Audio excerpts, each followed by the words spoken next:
4 bölüm. İsa кайрадан көл boyunda eldi okuta başladı.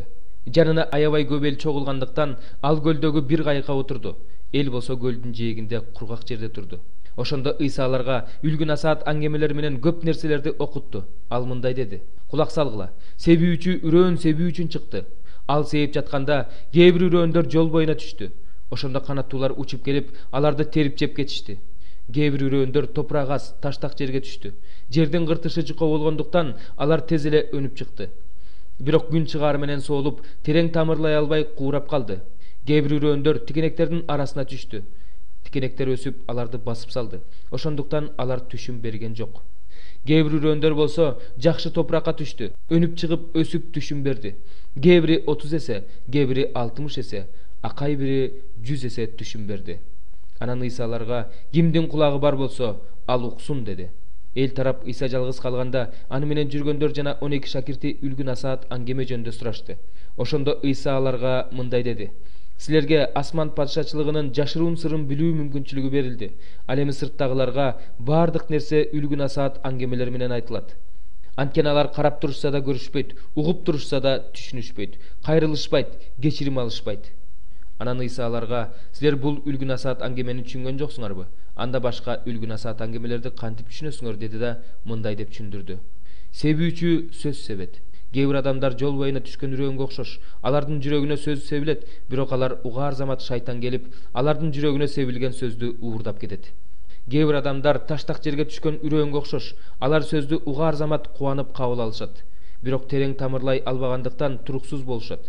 Сөз үчүн кысымга алып, куугунтукташканда дароо баш тартып кетишет. Сөз уккан адамдар тикенектин арасына түшкөн үрөөнгө окшош.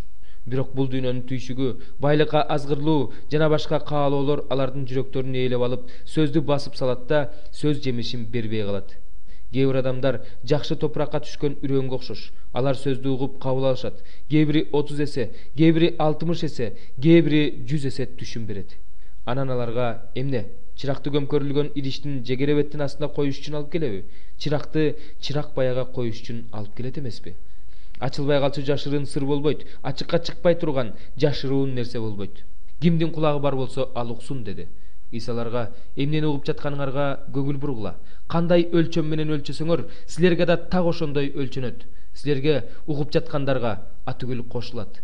Анткени кимде бар болсо, ага дагы берилет. Ал эми кимде жок болсо, андан бар нерсеси да тартылып алынат, деди. Иса дагы мындай деди: Кудайдын падышачылыгы бул нерсеге окшош. Бир адам жерге үрөөн себет. Түнкүсүн уктайт, күндүзү турат. Үрөөнүн кантип өнүп өскөнүн билбейт. Анткени жер өзү түшүм берет.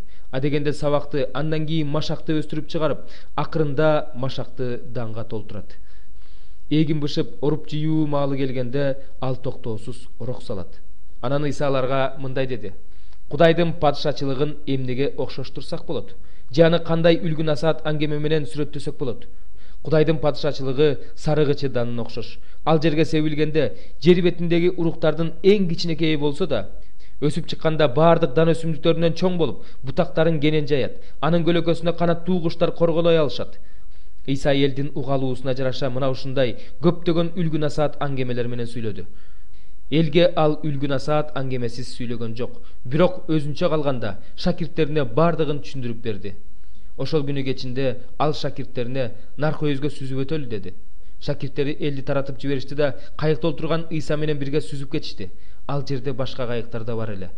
Ошондо аябагандай катуу шамал башталды. Кайыкты толкун уруп жаткандыктан анын ичине суу тола баштады. Иса болсо кайыктын арткы бөлүгүндө башына жаздык жазданып уктап жаткан эле. Шакирттери Исаны ойго түшүп: Ага, устат, биз чөгүп кетсек деле сага баары бирби, дешти. Ошондо Иса ордунан туруп, шамалга тыюу салды да көлгө: Тынчтан, токто, деди. Шамал басылып, улуу тынчтык өкүм сүрдү. Анан аларга: Эмне мынча коркоксуңар? Эмнеге ишенимиңер жок, деди. Аябай коркуп кетишкен алар бири-бирине: Шамалды да, көлдү да баш ийдирген деги бул ким, дешти.